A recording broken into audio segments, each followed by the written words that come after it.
Pangeran Charles dan Camilla, Duchess of Cornwall, memiliki kisah cinta selama setengah abad. Namun, itu bukan kisah cinta biasa dan mereka harus mengatasi banyak hal sebelum akhirnya happily ever after seperti dongeng. Bagaimana awal dari semuanya dan mengapa romansa mereka begitu terjal?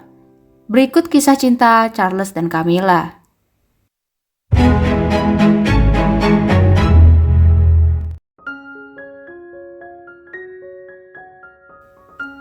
Camilla Rosemary Sand lahir pada 17 Juli 1947 di Rumah Sakit King College, London. Dia merupakan putri Bruce Sand dan Rosalind Cubitt. Camilla memiliki dua adik, Annabelle dan Mark. Camilla tidak lahir dari keluarga bangsawan, tapi kedua orang tuanya memiliki kekayaan tersendiri. Ayahnya adalah veteran militer dan pahlawan perang, yang kemudian menjadi mitra bisnis pedagang anggur. Sedangkan keluarga ibu Camilla menghasilkan kekayaan dari real estate. Camilla dibesarkan di East Sussex dan tinggal di The Lanes, rumah menawan berisi 7 kamar tidur di pedesaan Inggris. Rumah abad ke-18 itu memiliki padang rumput, halaman luas, taman mawar, kebun buah, kolam renang, dan lapangan tenis. Tidak heran Camilla memuji rumah masa kecilnya dengan sempurna dalam segala hal. Selain kaya, ia juga memiliki keluarga bahagia. Meskipun biasanya keluarga kelas atas memiliki pengasuh, ibunya memilih membesarkan anak-anaknya sendiri. Rosalind selalu bersama anak-anak.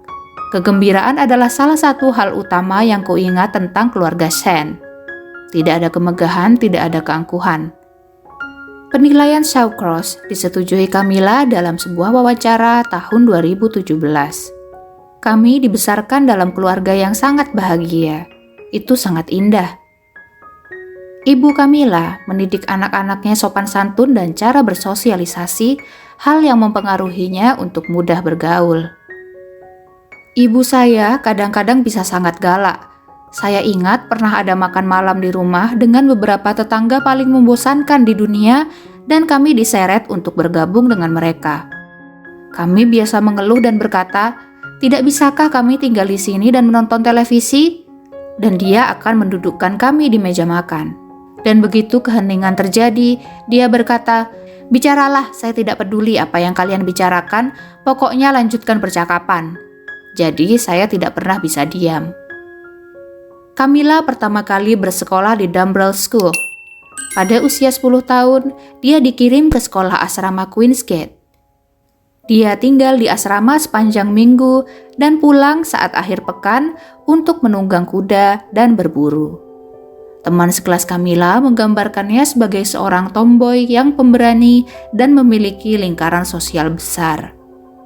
Dia cukup berwibawa dan selalu dikelilingi teman-temannya. Teman sekelas lainnya mengingat Camilla agak penggoda. Caroline Benson, temannya yang lain, mengatakan bahwa Camilla memiliki kepercayaan diri untuk berkomunikasi dengan lawan jenis. Setelah lulus dari Queensgate, Camilla melanjutkan sekolah ke Swiss Montferrat dan pergi ke Perancis untuk kuliah di University of London Institute. Meskipun tidak berniat mengejar karir, Camilla harus tetap sibuk. Dia bekerja sebagai asisten di perusahaan desain interior bergengsi Colfax & Fowler. Namun, umur pekerjaannya sangat singkat. Rekan kerja Camilla, Imogen Taylor, mengatakan bahwa Camilla dipecat karena terlambat setelah berpesta semalaman. Tahun 1965, Camilla bertemu Andrew Parker Bowles dan berkencan dengannya selama beberapa tahun. Sayangnya, hubungan mereka tidak berjalan mulus dan sering putus nyambung. Awal 70-an, Andrew menjalin hubungan dengan Putri Anne meskipun tidak serius. Setahun sebelum karir militernya, Pangeran Charles bertemu dengan Camilla. BBC mengatakan mereka bertemu di pertandingan polo di Windsor Great Park. Namun, penulis biografi kerajaan, Sally Bedell-Smith, mengatakan bahwa mereka diperkenalkan oleh Lucia Santa Cruz. Camilla hanya lebih tua 16 bulan dari Charles, jadi dengan mudah mereka menemukan kecocokan. Di awal-awal pertemuannya, Camilla bahkan bercanda tentang nenek buyutnya dan Raja Edward ke-7. Nenek buyut saya adalah simpanan kakek buyut Anda. Saya merasa kita memiliki kesamaan. Awalnya, Charles tidak tertarik padanya. Namun, Camilla wanita yang bersemangat, humoris dan menarik. Bagi seorang pangeran dengan kecenderungan suram, kepribadian semacam itu sungguh menyegarkan. Charles menyukai Camilla yang tersenyum dengan mata dan mulutnya dan menertawakan hal-hal konyol yang sama seperti dia. Dia juga menyukai karakternya yang natural, santai, ramah, tidak terpesona olehnya, dan bukan penjilat. Singkatnya, Charles sangat tertarik dengannya, dan setelah pertemuan pertama itu, dia mulai menelponnya. Ketika Andrew pergi untuk dinas angkatan darat, Charles dan Camilla menghabiskan lebih banyak waktu bersama. Hubungan tersebut mendapat persetujuan dari Louis Mountbatten, yang merasa bahwa Camilla akan menjadi pengalaman yang baik bagi pangeran.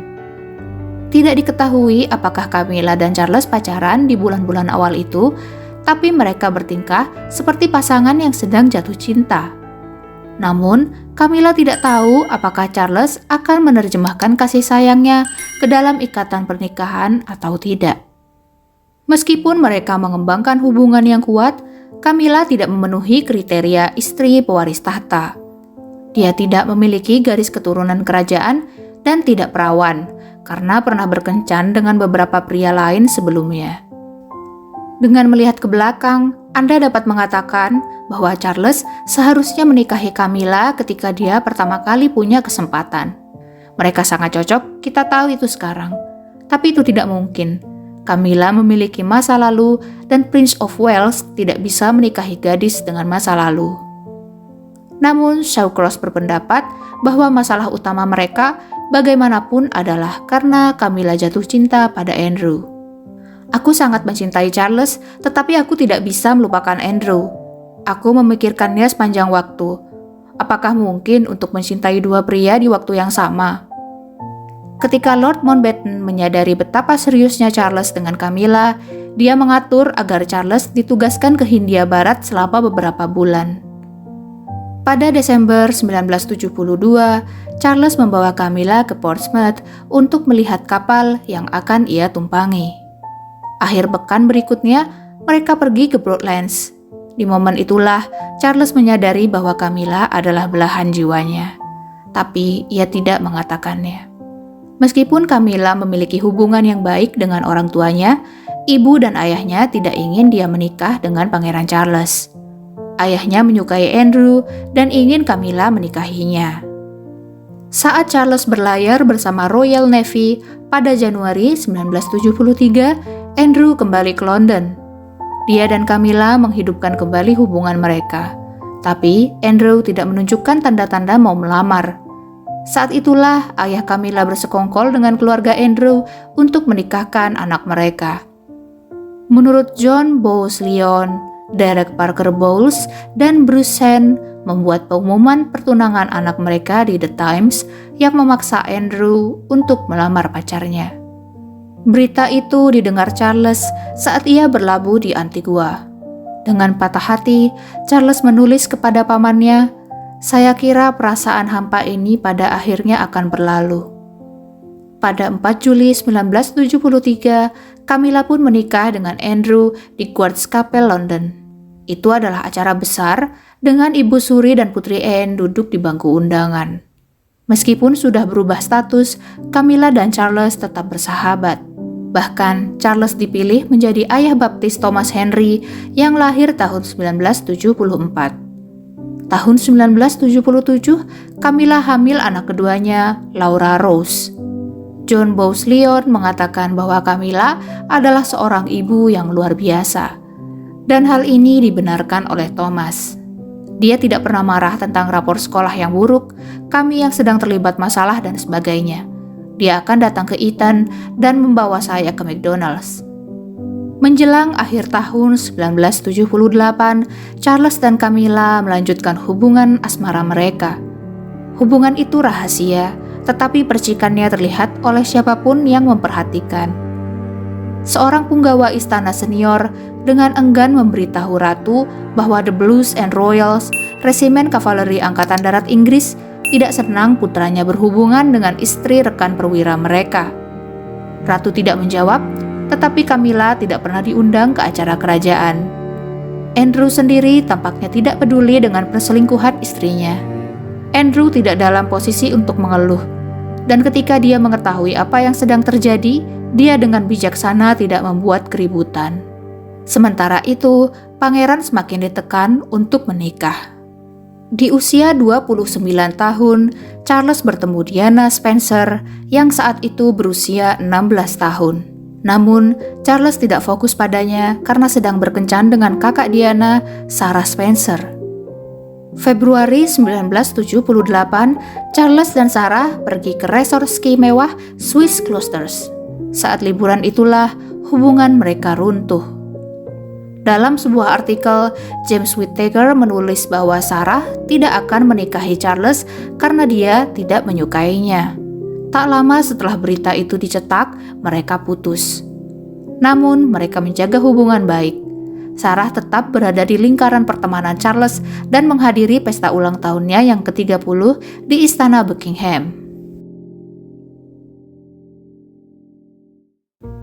Pada tahun 1980, Charles dan Diana bertemu lagi dan tak lama kemudian mereka berkencan. Hubungan mereka dengan cepat mendapat persetujuan dari keluarga kerajaan. Meskipun terkadang digambarkan sebagai orang biasa, Diana sebenarnya tidak asing bagi keluarga kerajaan. Keluarga Spencer adalah keluarga kelas atas yang memiliki ikatan lama dengan bangsawan. Dia juga tidak memiliki masa lalu dan bagai kertas putih di mata keluarga kerajaan. Charles melamar Diana pada 6 Februari di Kastil Windsor.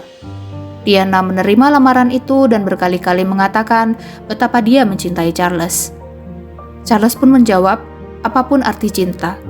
Pernyataan yang dia ulangi dalam wawancara pertunangan mereka. Meskipun begitu, Diana tetap bahagia. Teman flatnya, Virginia Pittman, memberi gambaran reaksi Diana terhadap lamaran itu. Dee duduk di tempat tidur di sebelahku dan berkata bahwa dia akan menikahi Pangeran Charles. Dia tersenyum lebar. 24 Februari 1981, pertunangan mereka resmi diumumkan. Meskipun sempat membuat jawaban aneh saat ditanya apakah dia jatuh cinta pada Diana, Charles terdengar kasmaran di wawancara lain. Saya merasa sangat senang dan terus terang kagum bahwa Dee siap menerima saya. Setelah itu, perhatian pers pada gadis 19 tahun itu mencapai puncaknya. Meskipun Diana menanganinya dengan anggun, New York Times memberitakan bahwa dia pernah menangis di belakang kemudi mobilnya. Saya tahu itu hanya pekerjaan yang harus mereka lakukan, tetapi kadang-kadang saya berharap mereka tidak melakukannya. Diana pun pindah dari flatnya ke Clarence House. Ketika tiba di kamarnya, dia menemukan surat di tempat tidurnya, undangan makan siang dari Camilla, yang dijadwalkan bertepatan dengan tur Charles ke Australia dan Selandia Baru. Maret 1981, Charles pergi ke luar negeri selama 5 minggu, meninggalkan tunangannya yang baru.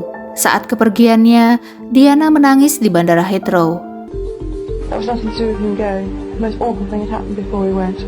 I was in his study talking to him about his trip. The telephone rang, it was Camilla. So I thought, should I be nice or should I just sit here? So I thought I'd be nice, so I left him to it and just broke my heart for him.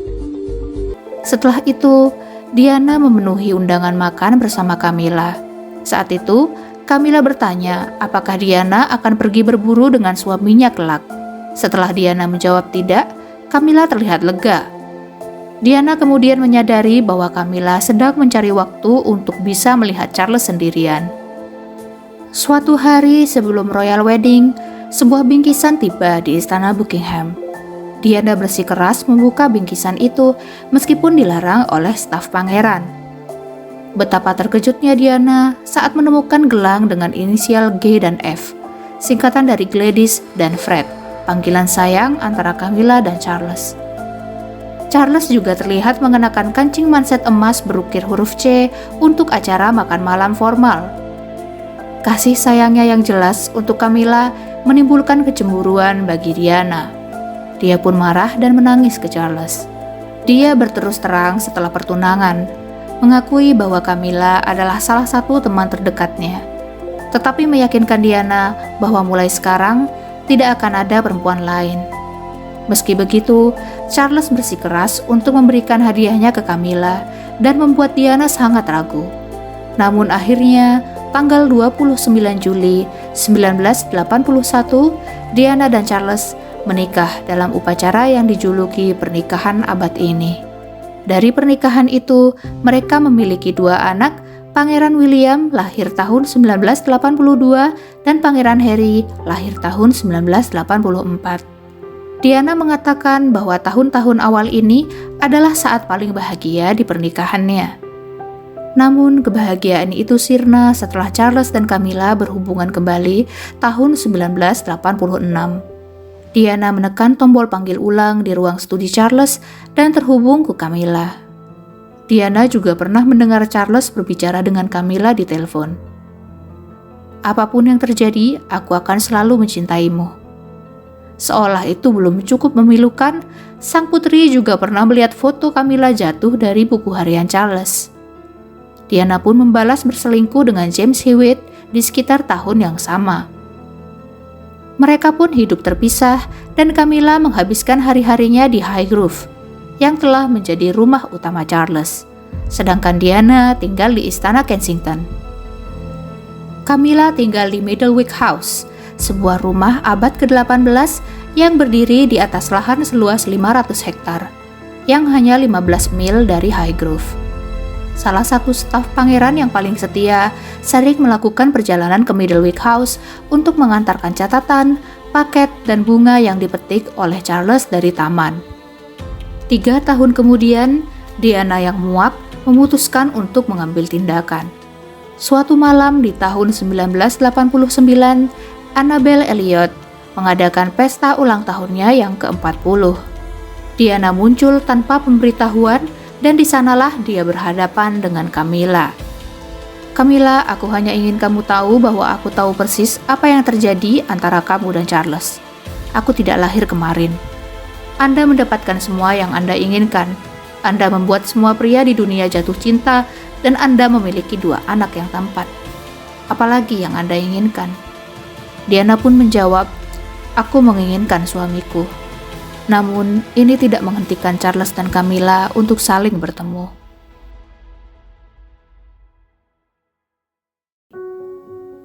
Meskipun pernikahan Charles dan Diana dimainkan di balik pagar yang menjulang tinggi dan pintu tertutup, saat itu runtuh, sang putri menyeretnya ke tempat terbuka.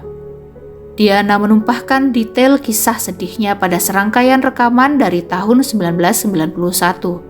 Dr. James Coulthurst mengirimkan paket dengan sepeda dari Istana Kensington ke seorang jurnalis Inggris bernama Andrew Morton.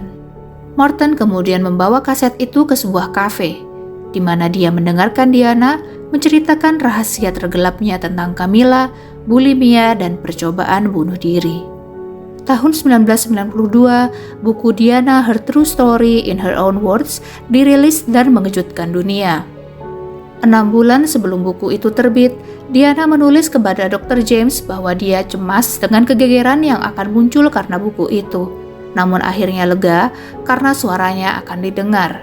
Partisipasi Diana dalam novel itu awalnya dirahasiakan, tetapi Morton memutuskan untuk memberitahu publik tahun 1997.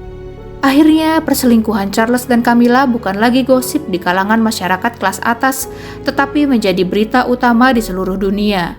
Dan berita menghebohkan secara beruntun mengikutinya.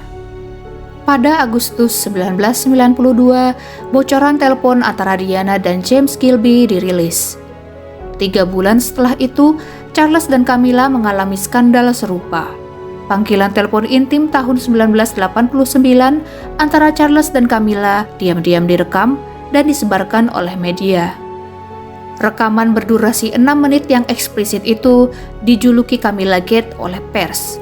Masyarakat Inggris pun heboh dan skandal itu mengguncang keluarga kerajaan. Camilla Gate bahkan tidak dimasukkan ke serial The Crown karena Josh O'Connor menolak melakukannya. Dia menjelaskan bahwa dia memikirkan orang tuanya dan warisan aktingnya. Kenworth mengungkapkan reaksi Diana saat berita itu diterbitkan Daily Mirror. "Game, set, and match," kata Diana sambil memegang Daily Mirror saat kami berbicara di ruang duduknya di Istana Kensington. Kemudian dia memberitahu saya bahwa dia benar-benar terkejut. "Ini sakit," katanya berulang kali. Tersebarnya rekaman itu menandai akhir dari pernikahan Charles dan Diana. Sebulan kemudian, perpisahan mereka diumumkan. Baik Charles maupun Diana tidak berkomentar. Istana pun memberitahu pers bahwa tidak ada pihak ketiga yang terlibat dalam keputusan itu, terlepas dari berita media dan buku Morton. Setelah itu, Charles bekerja sama dengan Jonathan Dimbleby untuk membuat buku dan dokumenter tentang hidupnya. Charles mengizinkan Dimbleby untuk mengikutinya selama 1,5 tahun, dengan harapan dapat memperbaiki reputasinya. Charles memberi akses ke buku hariannya, arsipnya, teman-temannya, dan korespondensinya. Ketika film itu keluar, isinya adalah 2,5 jam Charles sungguh-sungguh mendiskusikan amal, hobi, dan minat intelektualnya. Tetapi sebagian besar orang hanya tertarik pada 3 menit di mana ia mengakui hubungannya dengan Camilla. Jonathan Dimbleby bertanya kepada Charles apakah dia setia selama pernikahannya dengan Diana. Charles menjawab, "Yes, absolutely. And you were? Yes. Until it became irretrievably broken down." Dokumenter itu tidak membantu opini publik, malah membuat mereka makin bersimpati dengan Princess of Wales dan menghujat Camilla. Pada Januari 1995, Camilla dan Andrew mengumumkan perceraian. Lewat pengacara, mereka mengatakan, "Sepanjang pernikahan kami selalu cenderung mengikuti minat yang agak berbeda. Tetapi dalam beberapa tahun terakhir, kami telah menjalani kehidupan yang terpisah." Pada tahun yang sama, Diana diwawancarai oleh BBC, di mana dia mengakui telah berselingkuh dengan James Hewitt dan membuka kondisi pernikahannya. Ketika ditanya oleh Martin Bashir apakah dia merasa Camilla berkontribusi pada kehancuran pernikahannya, Diana menjawab, Well, there were 3 of us in this marriage, so it was a bit crowded. Sang ratu marah besar dengan wawancara itu dan memerintahkan mereka untuk segera bercerai. Akhirnya mereka melakukannya dan menandatangani perjanjian kerahasiaan untuk mencegah Charles dan Diana bicara lebih lanjut. Akhirnya mereka pun resmi berpisah pada bulan Agustus 1996.